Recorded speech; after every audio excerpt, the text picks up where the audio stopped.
for one goal and destabilize everything, which we did exactly that, set up traps, and then we had to win from there.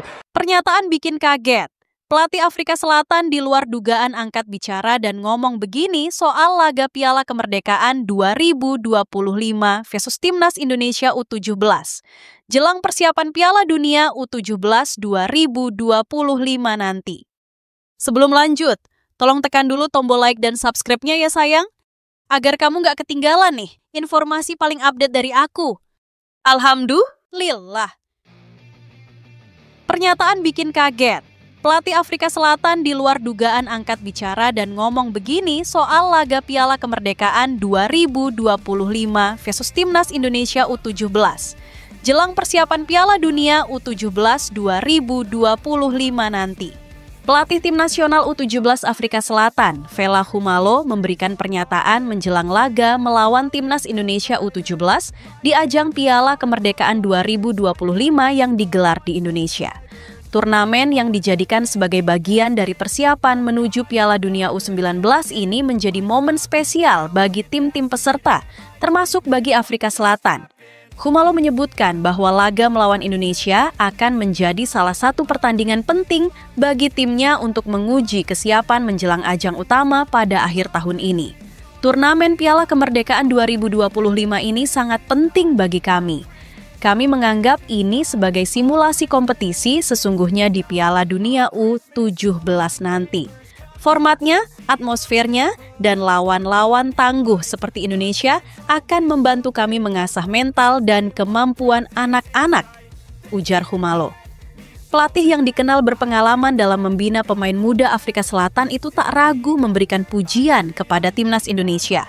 Ia menyebut Garuda Muda sebagai tim yang berkembang pesat dan layak diperhitungkan di level internasional. Saya sangat bangga bisa menghadapi tim seperti Indonesia. Mereka berkembang dengan luar biasa dalam beberapa tahun terakhir, baik secara teknik, taktik, maupun mentalitas. Bermain melawan mereka di kandangnya yang penuh semangat akan menjadi pengalaman yang sangat berharga bagi para pemain kami, katanya. Khumalo juga mengungkapkan kekagumannya terhadap antusiasme masyarakat Indonesia terhadap sepak bola. Ia mengatakan atmosfer yang diciptakan para supporter di stadion dapat menjadi tekanan sekaligus pembelajaran besar bagi para pemain muda Afrika Selatan. Bermain di Indonesia di depan puluhan ribu pendukung yang fanatik akan menjadi pelajaran berharga tentang bagaimana bermain dalam tekanan tinggi. Ini tidak bisa disimulasikan dalam latihan, hanya bisa dirasakan langsung. Dan kami beruntung bisa mendapat kesempatan ini, ujarnya.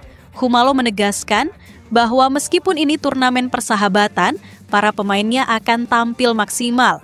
Kami datang bukan hanya untuk bermain, tapi untuk belajar, berkembang, dan tentu saja memberikan yang terbaik. Melawan Indonesia akan jadi awal yang sangat menantang, tutupnya. Di sisi lain, striker Timnas Indonesia, Hoki Caraka, resmi berpisah dengan klub yang membesarkan namanya, PSS Sleman. Kerja sama Hoki Caraka dan PSS Sleman telah berjalan selama 5 musim sejak memulai masa akademi tahun 2020 lalu. Hoki merupakan binaan Akademi U18 yang begitu cepat memperoleh kontrak tim senior pada musim 2021-2022. Bibit striker kelahiran Gunung Kidul telah terlihat ketika 2 kali terpilih program Garuda Select. Maka tidak butuh waktu lama untuk meyakinkan PSS menyodorkan kontrak profesional kepada Hoki Caraka. Setelahnya, Hoki Caraka langsung menjadi andalan dalam setiap kategori usia Timnas Indonesia.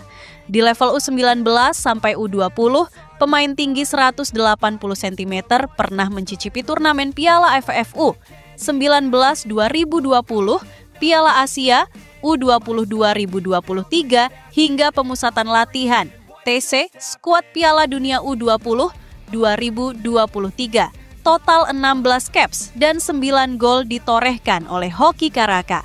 Level U23, total 9 caps diperoleh Hoki dalam turnamen Piala Asia U23 2024 hingga Piala AFF U23 2025. Sedangkan pada level senior, Hoki Caraka diandalkan dalam fase kualifikasi Piala Dunia 2026 zona Asia, Piala Asia 2023, dan Piala AFF 2024 dengan koleksi 9 caps dan 2 gol. Hoki Caraka juga menjadi andala PSS Sleman dalam 4 musim terakhir. Mulanya Hoki Caraka hanya mengantongi 11 dan 3 penampilan dalam kiprahnya di 2 musim awal Super League, 2021-22, 2022/23. Namun Hoki Caraka mulai diandalkan dalam 2 musim terakhir Super League. Hoki Caraka memperoleh 27 kali penampilan dalam masing-masing musim 2024/2024 dan 2023/2024. Ia juga berhasil memperoleh 7 gol dan 4 assist dalam 2 musim. Astaga, jadi kasihan lihatnya. Tom Hai satu-satunya pemain naturalisasi timnas Indonesia yang berstatus pengangguran. Tom Hai hingga detik ini masih belum punya klub baru. Gelandang berusia 30 tahun itu kini menjadi satu-satunya pemain naturalisasi timnas Indonesia yang statusnya masih menganggur. Nama-nama pemain naturalisasi seperti Jordi Amat, Rafael Struijk, dan Shane Patinama telah lebih dulu mengamankan kontrak di klub-klub baru. Bahkan sebagian besar memilih untuk berkarir di Asia, termasuk di Super League Indonesia, nama baru kompetisi kasta tertinggi tanah air untuk musim ini. Jordi Amat resmi bergabung dengan Persija Jakarta dengan kontrak 2 tahun. Rafael Struijk memilih Dewa United dan menandatangani kontrak berdurasi 3 tahun. Shane Patinama hijrah ke raksasa Thailand, Buriram United. Nathan Cho Aon yang dikenal sebagai pemain serba bisa, kini bermain untuk Willem II, klub asal Belanda yang kini bersaing di Eerste Divisi, kasta kedua. Sementara itu, Justin Hubner yang sempat membela Wolverhampton Wanderers resmi bergabung dengan Fortuna Sittard, kontestan Eredivisie. Sempat berhembus kabar bahwa Tom Hai bakal merapat ke Persija Jakarta. Namun, rumor itu perlahan memudar setelah klub ibu kota justru mendatangkan gelandang asal Brasil, Van Basten Sousa. Hingga saat ini, belum ada konfirmasi resmi dari klub manapun yang menunjukkan ketertarikan konkret terhadap mantan pemain Heerenveen itu. Di musim lalu, Haye juga termasuk yang paling akhir mendapatkan klub saat Almere City menggaetnya. Sayangnya, klub tersebut akhirnya terdegradasi ke kasta kedua Belanda dan Haye kini kembali berstatus bebas transfer. Beberapa fans sepak bola nasional menyuarakan harapan agar Hai kembali ke Belanda dan memperkuat tim-tim seperti Fortuna Sittard, Groningen, atau bahkan NAC Breda. Namun, sejauh ini tak ada satupun laporan resmi dari klub-klub Eredivisie maupun Eerste Divisi yang menyatakan ketertarikan mereka pada gelandang yang dikenal punya visi dan passing akurat ini. Situasi ini menimbulkan pertanyaan besar. Kemana Tom Hai akan berlabuh? Dengan usianya yang sudah masuk kepala 3 dan persaingan yang semakin ketat, Hai perlu segera mengambil keputusan untuk tetap menjaga tempatnya di Timnas Indonesia, terutama menjelang kualifikasi Piala Asia U23 2026 dan agenda-agenda penting lainnya. Wow, sangat luar biasa. Pemain Timnas Indonesia main lawan Liverpool hari ini. Begini penjelasannya. Pemain Timnas Indonesia, Sandy Walsh, berpotensi menghadapi raksasa Liga Inggris Liverpool hari ini, Rabu 30 Juli 2026. Liverpool sedang menjalani tur pramusim di Jepang. Dalam momen itu, The Reds dijadwalkan menghadapi Yokohama F. Marinos. Hal tersebut membuat pemain Timnas Indonesia Sandy Walsh punya kesempatan untuk bermain menghadapi bintang dunia seperti Mohamed Salah, Darwin Núñez, Cody Gakpo, hingga Hugo Ekitike. Dalam unggahan akun @jlikjp, Sandy Walsh juga mengikuti sesi latihan Yokohama F. Marinos jelang melawan Liverpool. Diharapkan bek Timnas Indonesia ini bisa mendapatkan kesempatan bermain.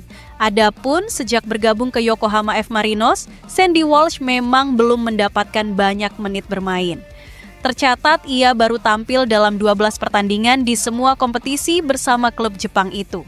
Maka dari itu, andai diberikan kesempatan main lawan Liverpool, Sandy Walsh bakal mendapatkan suntikan semangat.